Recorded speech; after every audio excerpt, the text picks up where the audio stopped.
The Cask of Amontillado by Edgar Allan Poe. The 1,000 injuries of Fortunato I had borne as I best could, but when he ventured upon insult, I vowed revenge.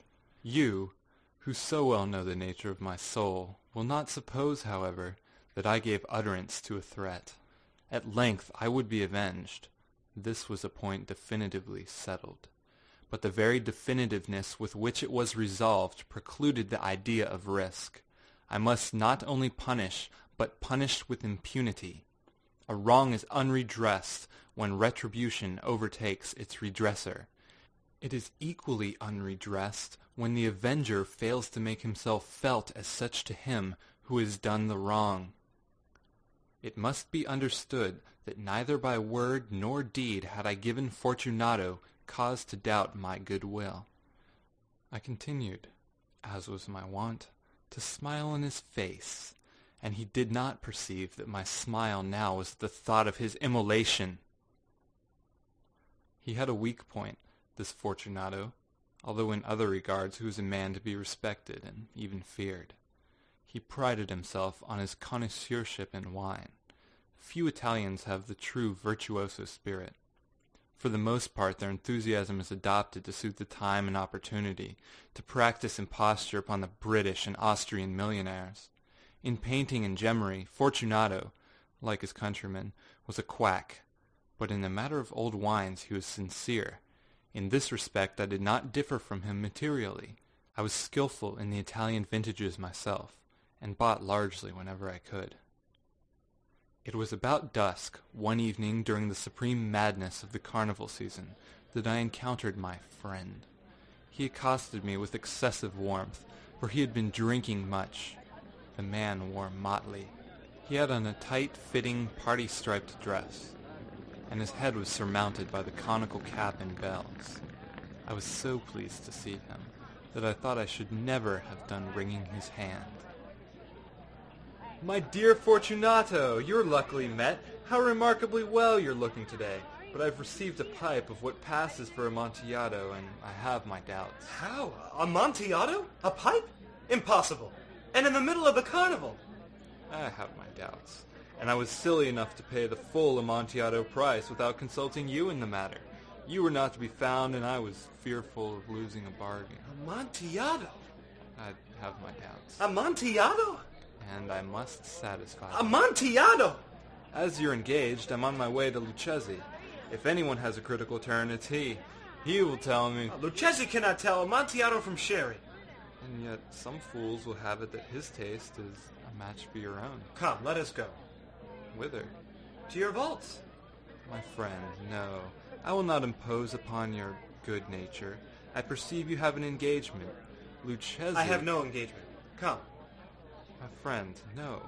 It is not the engagement, but the severe cold with which I perceive you are afflicted. The vaults are insufferably damp. They're encrusted with nitre. Let us go, nevertheless. The cold is merely nothing. Amontillado, you have been imposed upon. And as for Lucchesi, he cannot distinguish sherry from Amontillado. Thus speaking, Fortunato possessed himself of my arm. Putting on a mask of black silk and drawing a roquelaire closely about my person, I suffered him to hurry me to my palazzo. There were no attendants at home. They had absconded to make merry in honor of the time. I had told them that I should not return until the morning, and had given them explicit orders not to stir from the house. These orders were sufficient, I well knew, to ensure their immediate disappearance, one and all, as soon as my back was turned.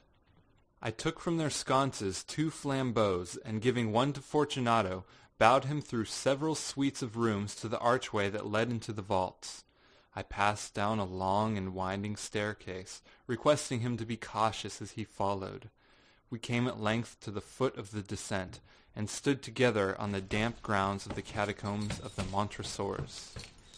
The gait of my friend was unsteady, and the bells upon his cap jingled as he strode. The pipe? It is farther on, but observe the white webwork which gleams from these cavern walls. He turned towards me, and looked into my eyes with 2 filmy orbs that distilled the rheum of intoxication. Nitre? Niter, how long have you had that cough?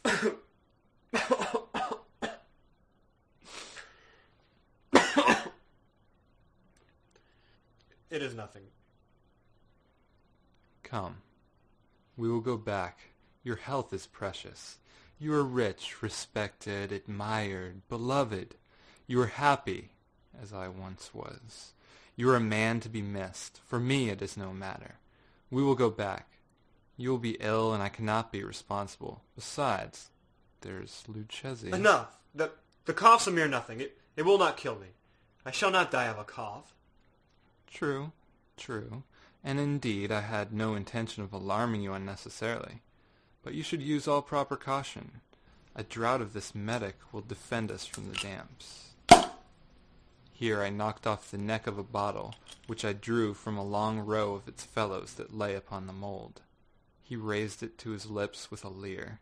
He paused and nodded to me familiarly, while his bells jingled. I drink to be buried that repose around us. And I to your long life. He again took my arm, and we proceeded. These vaults are extensive. The Montresors were a great and numerous family.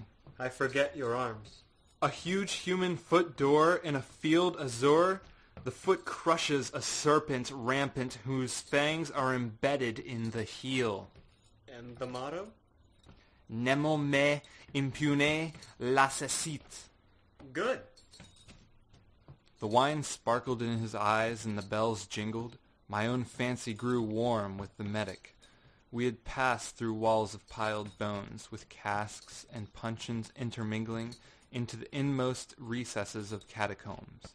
I paused again, and this time I made a bold to seize Fortunato by an arm above the elbow.